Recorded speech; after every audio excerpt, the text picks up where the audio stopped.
বিসমিল্লাহির রহমানির রহিম। আপনাকে অনেক ধন্যবাদ, যে সুন্দর একটা প্রশ্ন করেছেন। বিগত 17 বছর বাংলাদেশের মানুষ শ্বাসরুদ্ধ অবস্থায় ছিলেন।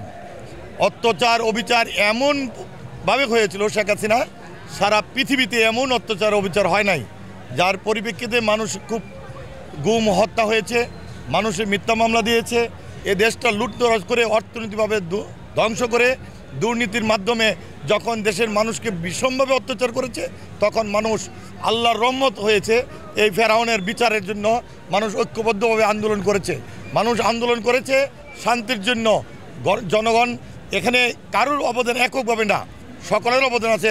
আমার মনে হয়, ব্যক্তিগতভাবে বলবো, যে আল্লাহর একমাত্র এই অত্যাচার অবিচারের বিচার আল্লাহ একমাত্র তার নেতৃত্বে দিয়েছে। আবাবিল পাখির মতো সারা দেশের মানুষ, সকল স্তরের মানুষ, দল নির্বিশেষে এই শেখ হাসিনা বিরোধী আন্দোলনে অংশগ্রহণ করেছিল। এই পরিপ্রেক্ষিতে শেখ হাসিনা এই দেশ থেকে পলাতে বাধ্য হয়েছে। গত এক বছরের আপনার নিজস্ব লাইফ এবং রাজনৈতিক লাইফটা কেমন ছিল? এক বছর না, এবার 17 বছরই আমরা অত্যাচারিত হয়েছি। আমার মতো মানুষ, বহু মানুষ নীরবে নীরবে ঘনীভূত হয়েছে অত্যাচারে। এই শেখ হাসিনার নাম শুনলে, মানে আওয়ামী লীগ ছাড়া কোনো দলের কোনো নাম থাকলে তার বংশপুণ্য শেষ করে দিতেছে। আমাদের উপরে অনেক মিথ্যা মামলা দেওয়া, হয়রানি করা হয়েছে, অভিযোগ করা হয়েছে, বিভিন্নভাবে আমাদেরকে হয়রানি করেছে, ব্যবসা বাণিজ্য নষ্ট করেছে, দেশের অর্থনীতি নষ্ট করেছে, সকল স্তরে মানুষ ক্ষতিগ্রস্ত হয়েছে। যার প্রেক্ষিতেই মানুষ আন্দোলনে নামলো এবং তাই শেখ হাসিনা এ দেশ থেকে পালাতে বাধ্য হয়েছে।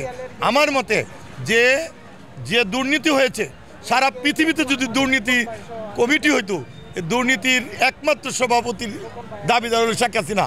এজন্য আমি মনে করি আজকের এই 5ই আগস্টে বাংলাদেশের সকল স্তরে মানুষের আন্দোলনের ফসল বিজয়ের দিনে আমি দাবি করব, শেখ হাসিনার বিচার হওয়া উচিত, সঠিক বিচার উচিত, দুর্নীতির বিচার, এবং এই হত্যা, যে সকল গুম হত্যা হয়েছে, সকল হত্যার গুমের বিচার করা আমার মনে হয় এই সরকারের প্রথম কাজ। এইটাই সংস্কার। আমরা আজকে 1 বছর পালন করছি। এই 1 বছর পালন উপলক্ষে একটি বিষয় আমরা জানতে চাই, এই 1 বছর আগে আপনি যখন আন্দোলন চলছিল, তখন আপনার কোথায় আন্দোলন করেছেন, আপনার ভূমিকাটা কী ছিল এবং আপনার দলীয় ভূমিকা কী ছিল? আমার হোম ডিস্ট্রিক্ট হচ্ছে কিশোরগঞ্জ 2, পাকুন্দিয়া কঠিয়াদি নির্বাচন এলাকার মানুষ আন্দোলন সংগ্রামে ছিল, তাদের সাথে ছিলাম, সর্বস্তর সকল কিছু দিয়ে সহযোগিতা করেছি। এখানে আমার উত্তরাতে অবস্থান করেছি, কেন্দ্রীয় পল্টনে বিভিন্ন সময় বিভিন্ন কর্মসূচিতে আমি অংশগ্রহণ করেছি, জাতীয় কর্মসূচিতে। এবং আমরা যারা আমাদের সাথে যারা নেতৃত্বের সাথে ছিল, আমাদের সিনিয়র ভাইরা, তারা সকলেই খুব অত্যাচারিত। 28 তারিখের সমাবেশে গুলির মুখে জীবন বাজি রেখে আমি সহ শত শত যুবদলের নেতাকর্মীরা প্রাণ হারানির ভয়ে তবু সংগ্রাম করেছে, যে সংগ্রামের ফলে আজকের বিজয়। এবং এই বিজয়ের মাসে আমি মনে করি সরকার গণতন্ত্রের পুনরুদ্ধারের জন্য, দেশের গণতন্ত্র এবং সার্বভৌমত্ব রক্ষার জন্য, স্বাধীনতা রক্ষার জন্য উচিত একটা নির্বাচনের ব্যবস্থা করা। জরুরি ভিত্তিতে নির্বাচন করে এদেশে গণতন্ত্র সঠিকভাবে পরিচালিত হওয়ার জন্য আমার মনে হয় এই কর্মসূচি হাতে নেওয়া উচিত। শিক্ষার মান খারাপ হয়েছে, আইন শৃঙ্খলা অবস্থা খারাপ হয়েছে, রাস্তাঘাটে চুরি এবং রাজধানী চিন্তায় শুরু হয়েছে। এগুলিকে একমাত্র পুলিশের দুর্বলতার কারণে, পুলিশে একটা পর্যায়ে ছিল আওয়ামী লীগের পুলিশ, এখন বাংলাদেশের জনগণের পুলিশ হিসাবে তারা রূপান্তরিত হতে যাচ্ছে। আমরা মনে করি তাদের সাথে বাংলাদেশের ইতিহাসে এইবার সেনাবাহিনী যে ভূমিকা পালন করছে অত্যন্ত চমৎকার। ছাত্র জনতার পক্ষে এসে দেশের মাটি, দেশের স্বাধীনতা সার্বভৌমত্ব রাখার জন্য ছাত্র জনতার পক্ষে এসে এই সেনাবাহিনী দেশ রক্ষার জন্য যে ভূমিকা পালন করেছে, তাদেরকে আমরা ধন্যবাদ জানাই। এবং আমরা আশা করি সরকার সেনাবাহিনীর সহযোগিতা নিয়ে অবিলম্বে সুন্দর পরিবেশে একটা নির্বাচন দিয়ে দেশের স্বাধীনতা রক্ষা করার জন্য আমি আহ্বান জানাচ্ছি। শেষ প্রশ্ন, সেটা হচ্ছে আপনার রাজনৈতিক ক্যারিয়ারে আপনার সবচেয়ে দুঃখে এবং কষ্টের সময়টা কখন ছিল এবং সবচেয়ে সময়টা কখন ছিল? আমি যুবদলের সভাপতি ছিলাম 11 থেকে 21 পর্যন্ত পাকুন্দিয়া উপজেলা সভাপতি হিসেবে।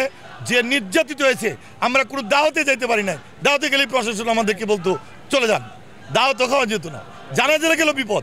এমন অত্যাচার করছে আওয়ামী লীগের শেখ হাসিনার পুলিশ, যেটা বলা বাহুল্য।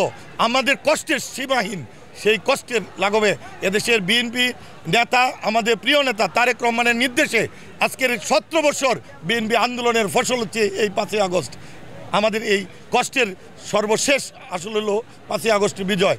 আমরা এই শেখ হাসিনার 1 বছরের পূর্তিতে আমরা মনে করি শেখ হাসিনা সহ যারা দেশের দুর্নীতি করেছে, অত্যাচার অবিচার করেছে, গুম হত্যা করেছে, তাদের বিচার হওয়া উচিত এবং এই গণতন্ত্রের জন্য অবিলম্বে নির্বাচনের প্রয়োজন।